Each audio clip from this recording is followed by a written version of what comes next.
Donc là aujourd'hui on en est à la 5e édition de Jeux et compagnie, donc qui se déroule du 11 au 13 mars 2016 avec sur 3 journées donc un moment réservé aux scolaires et aux groupes le vendredi après-midi, des journées complètes le samedi et le dimanche avec les vendredis soirs et les samedis soirs des soirées jeux ouvertes à tous.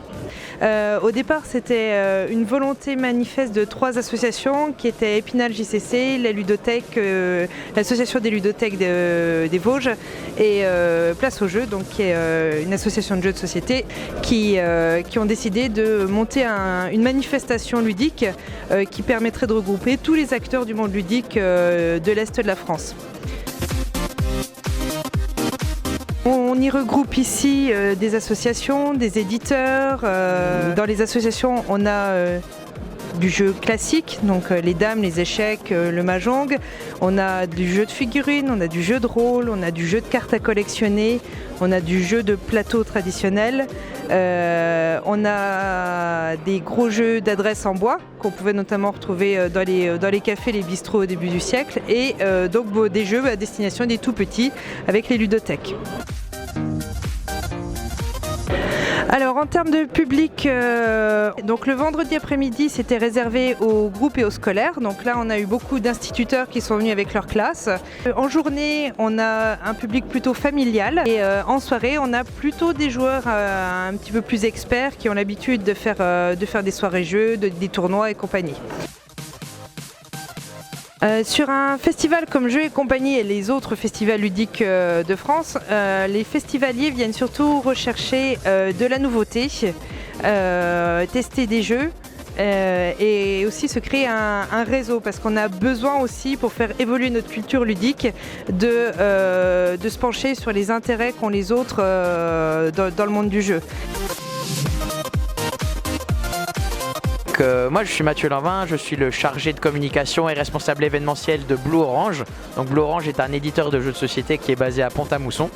Et donc le principe d'un éditeur de jeux de société, c'est qu'on va rechercher des prototypes, on va développer, les transformer en produits, en jeux, en les testant. On va trouver des illustrateurs pour rendre le jeu plus attractif, plus intéressant. Et on va se charger de tout ce qui est la promotion du jeu, la communication autour, les relations presse et la diffusion à travers les distributeurs, les boutiques de jeux. Souvent dans le milieu du jeu de société, l'éditeur a une gamme éditoriale, on va appeler ça. Il va être plus sensible sur des jeux qui vont toucher certains types de publics ou qui vont toucher certains mécanismes. Par exemple chez Blue Orange, nous on a plutôt une gamme famille-enfant, des jeux qui sont accessibles parfois dès l'âge de 4 ans parce que c'est notre credo, c'est ce qu'on aime bien faire. On a beaucoup moins de jeux pour experts et joueurs avisés. On a un début de gamme là-dessus, mais ce n'est pas notre cible prioritaire. Je vois complètement l'intérêt de venir sur ce festival pour plusieurs raisons. La première raison, c'est que c'est un des plus grands festivals de France, il faut le savoir. On a 10 000 à 11 000 entrées, ce qui est donc dans le top 10 des festivals de France. Donc en tant qu'éditeur, on a une forte visibilité sur ce festival. Et la particularité du festival d'Épinal, c'est qu'il draine un public très familial par rapport à d'autres festivals de jeux qui vont être plus orientés pour les gamers et les nouveautés plus experts. Ici, on a vraiment notre cœur de public en cible. Alors le milieu du jeu de société contemporain, comme on l'appelle, est un milieu qui est en plein essor depuis plusieurs années. Voilà, c'est un marché qui prend plusieurs pourcents de croissance depuis plusieurs années.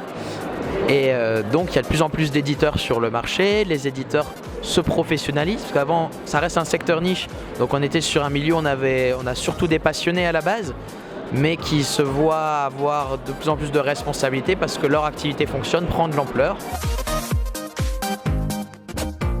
Alors à mon sens, la croissance du jeu de société à l'heure actuelle, il y a plusieurs facteurs. Un jeu de société, ça va réunir du monde autour d'une table.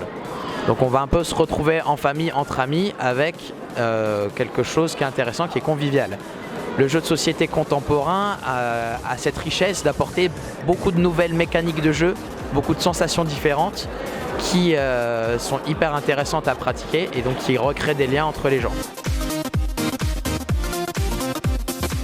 que j'aime beaucoup, c'est cette grande diversité de mécaniques et notamment en France, le soin qui est apporté aux illustrations matérielles. On a des jeux depuis quelques années qui sont juste magnifiques, qui sont pour moi, à mon sens, deviennent des objets culturels aussi parce qu'on est inventif sur la mécanique de jeu et on a un produit qui est vraiment magnifique.